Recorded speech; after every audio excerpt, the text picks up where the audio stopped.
Assalamualaikum warahmatullahi wabarakatuh. Alhamdulillah, alhamdulillahi rabbil alamin. Assalatu wassalamu ala asrafil anbiya'i wal mursalin, sayyidina wa maulana Muhammadin. Asyhadu an la ilaha illallahul malikul haqqul mubin wa asyhadu anna Muhammadan abduhu wa rasuluhu was-sadiqul wa'adal amin. Allahumma salli wa sallim wa barik wa karim ahzanu nabil karim.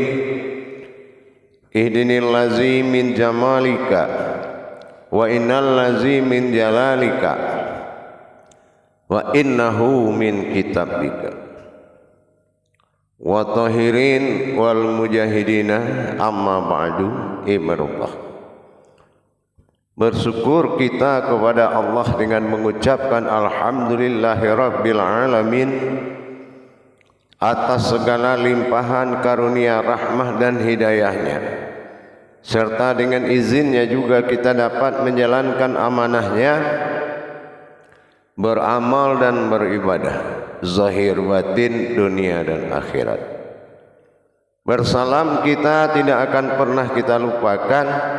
Marilah sama-sama kita sampaikan kepada junjungan kita Nabi Allah Nabiul Akhirul Zaman Rasulullah Muhammad sallallahu alaihi wasallam. Atasnya kalimahnya kita kalamkan dengan membacakan Allahumma sholli ala sayyidina Muhammad wa ala ali sayyidina Muhammad.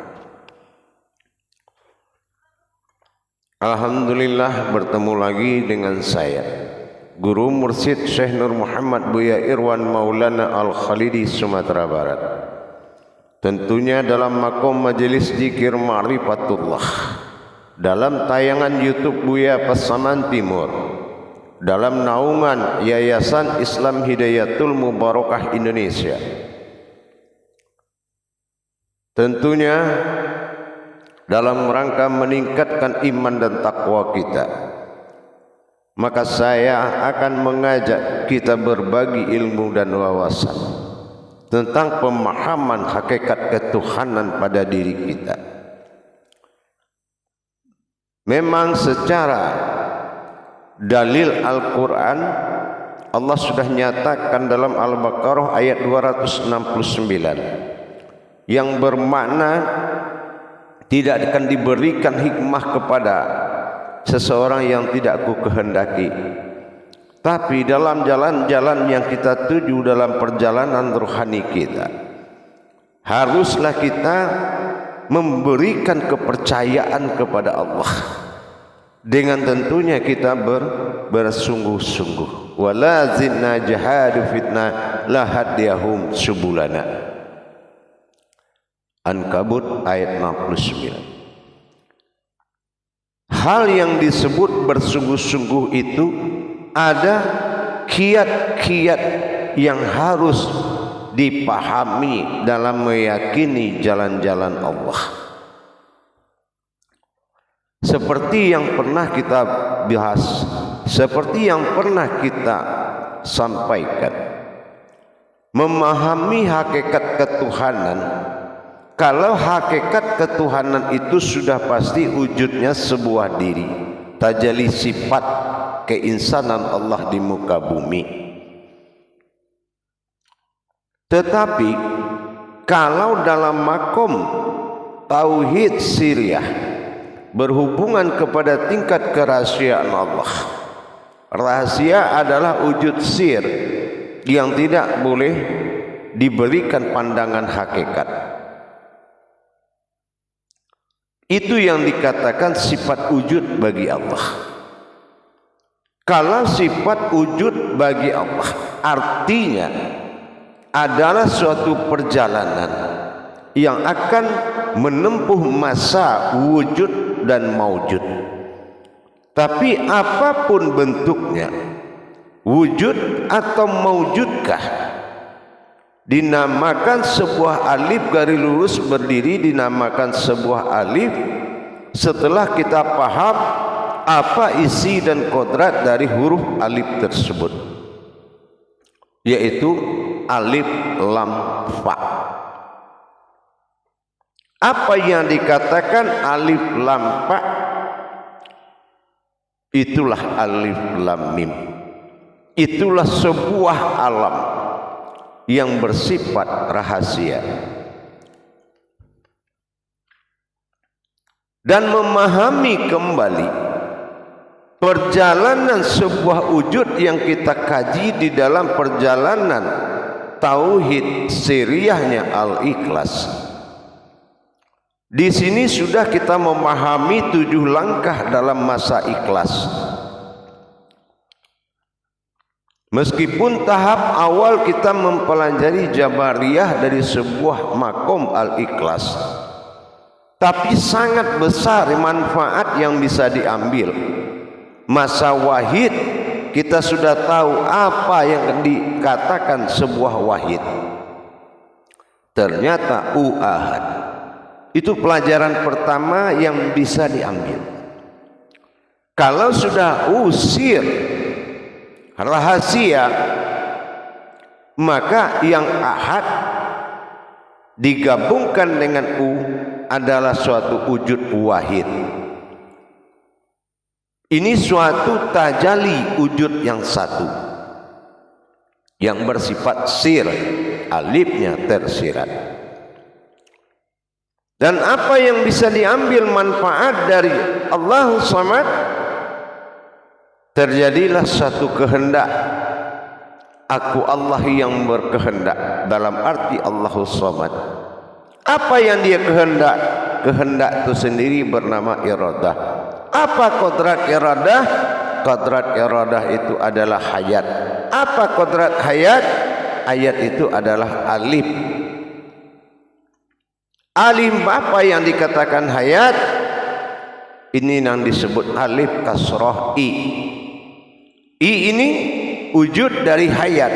Hi atau ih atau rahasia hayat atau adanya wujud hayat Allah. Hidup sifatnya adalah hayat.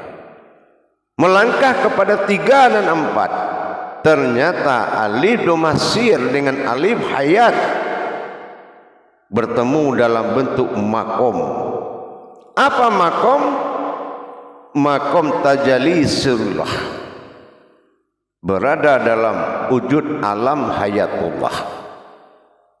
Itu yang bisa diambil.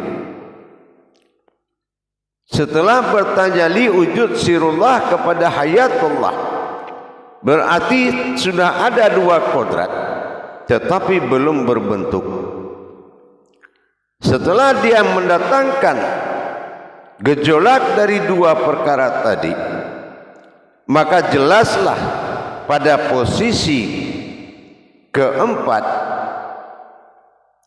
kelima, yaitu mewujudnya sebuah wujud yang berdiri, yaitu sebuah diri yang membungkus alif pada kasrah i hayat, membungkus alif domah sir.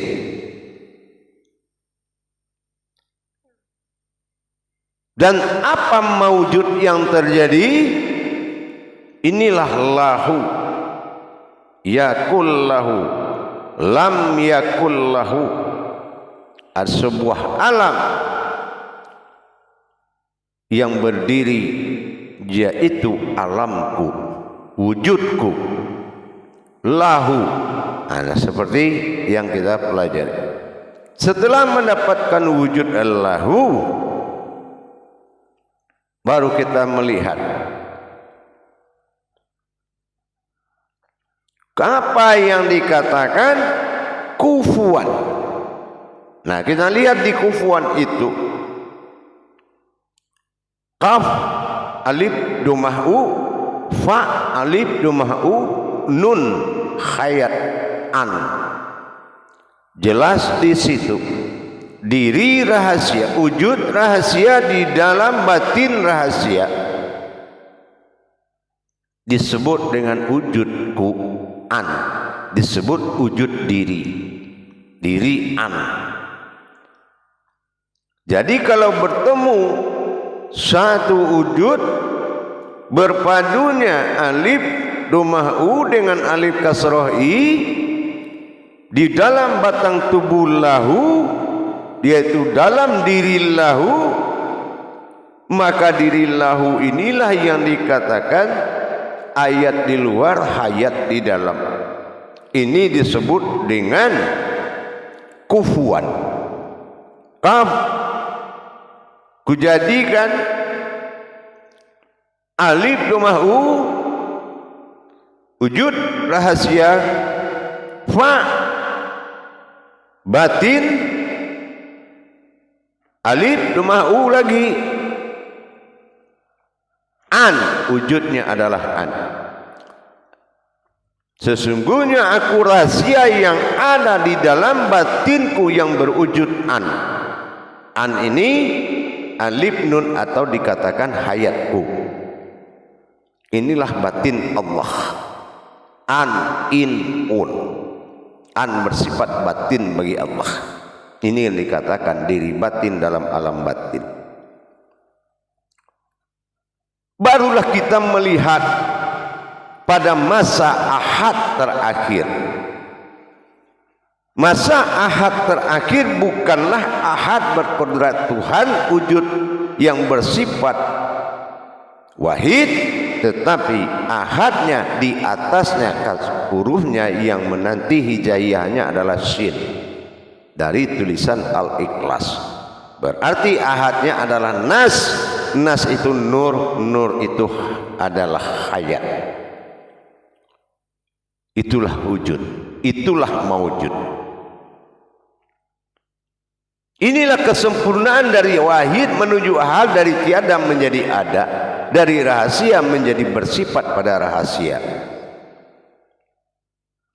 Jadi tidak ada lagi yang disebut Tuhan dicari.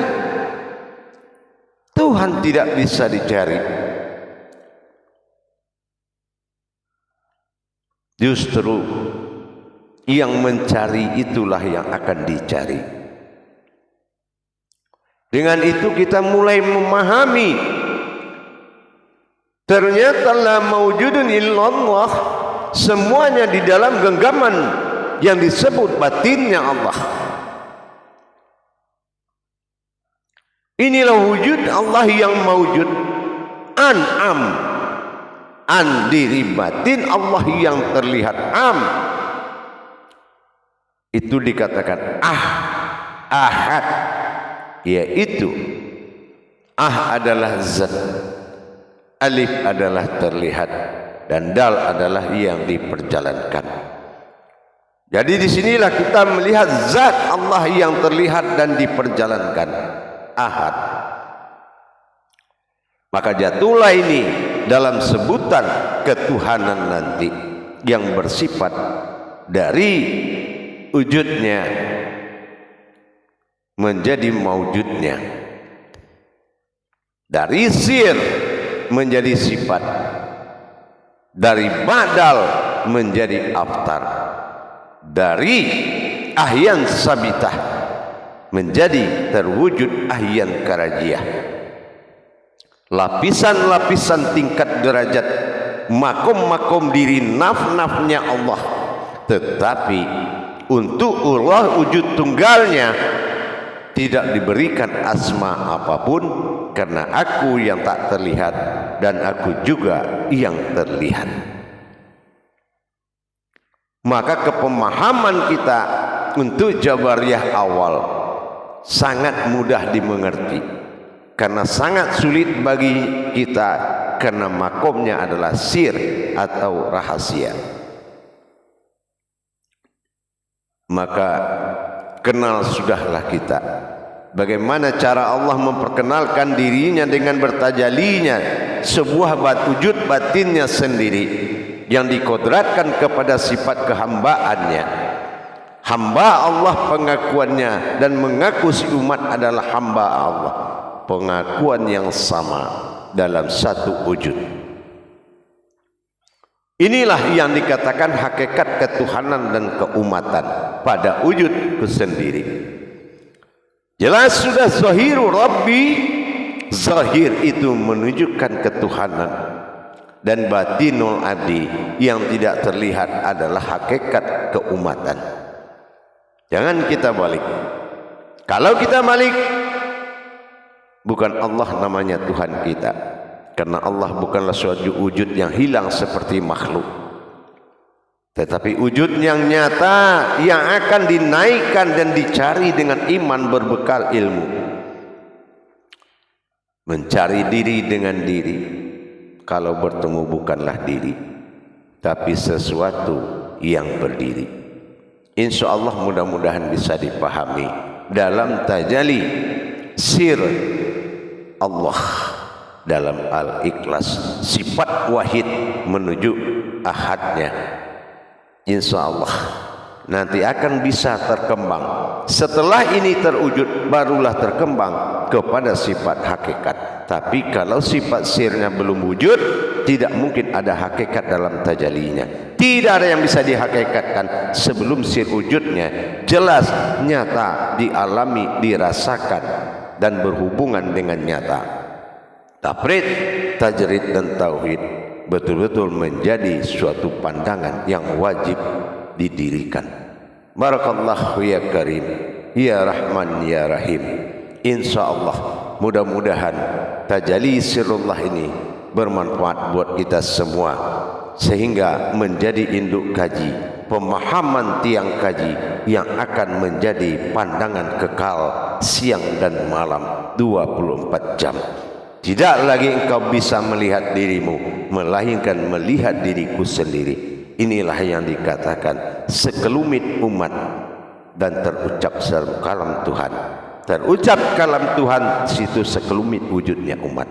Insya Allah mudah-mudahan bisa dipahami. Akhirul kalam, wabillahi taufiq wal hidayah. Assalamualaikum warahmatullahi wabarakatuh.